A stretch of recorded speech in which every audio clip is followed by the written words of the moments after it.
सल्ली अला मुहम्मदिन व आले मोहम्मद वज्जल फ़रजो।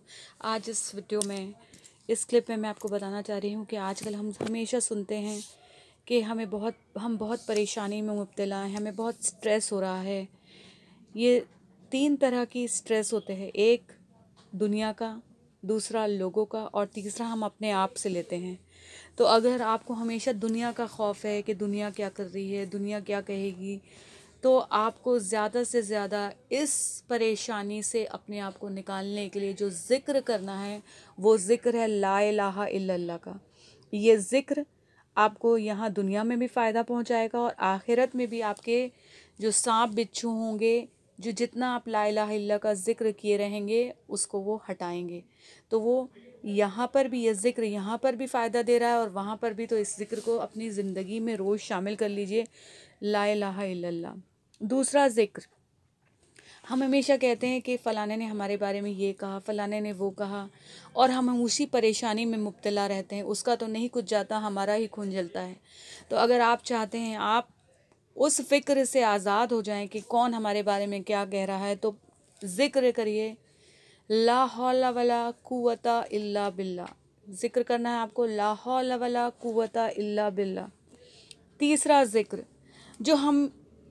जो हमें सबसे ज़्यादा परेशानी देता है वो ये होता है कि हम अपनी ज़िंदगी को दूसरों की ज़िंदगी से मिलाने लगते हैं कि उसके पास ये है, उसके पास वो है, या हम कहते हैं हमारा ही कुछ नहीं होता, हम ही में गड़बड़ी है, हम ही में परेशानी है। जब जब हम ज़्यादा मैं करने लगते हैं तो परवरदिगार कहता है इस परेशानी को दूर करने के लिए अस्तग़फ़िरुल्लाह रब्बी वातूबु इलैहि का विर्द करिए। क्योंकि एक बार मौलाए कायनात के पास एक शख्स आया, उसने आकर कहा कि मेरे पास औलाद नहीं है, कैसे औलाद मिले, कोई अमल बता दीजिए। मौला ने कहा हो सके जितना से जितना ज़्यादा अस्तग़फ़िरुल्लाह रब्बी वातूबु इलैहि का ज़िक्र कर।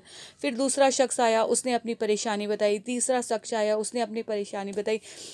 तो कहते हैं कि उस दिन मौला ने जितने भी लोगों को हर परेशानी का जो अमल बताया वो अस्तग़फ़िरुल्लाह रब्बी वातूबु इलैहि का ज़िक्र था। तो अगर आप हर तरह की परेशानी से निजात चाहती हैं तो अस्तग़फ़िरुल्लाह रब्बी वातूबु इलैहि का ज़िक्र भी अपनी ज़िंदगी में रोज़ाना शामिल कर लीजिए, इस नीयत के साथ कि परवरदिगार मुझसे पुराने गुनाहों को माफ़ कर दे और इतनी तौफ़ीक दे कि अब गुनाह ना कर सकूं। तो पता चला ये 3 ज़िक्र ला इलाहा इल्लल्लाह, ला हौला वला कुव्वता इल्ला बिल्लाह, अस्तग़फ़िरुल्लाह रब्बी वातूबु इलैहि, ये 3 ज़िक्र हमारी ज़िंदगी के लिए और आखिरत के लिए बहुत फ़ायदेमंद है। इंशाअल्लाह इन्हें अपनी ज़िंदगी में शामिल करिए और हमें भी दुआओं में याद रखिए। अल्लाहुम्मा सल्ली अला मोहम्मद वज्जल फ़रजो। और एक चीज़ बताना चाहती हूँ, ये जो ज़िक्र है ये मैंने स्क्रीन में भी डिस्प्ले कर लिया है। अगर आपको समझ नहीं आ रहा है तो आप उसको देखकर पढ़ सकती हैं। अल्लाहुम्मा सल्ली अला मोहम्मद वज्जल।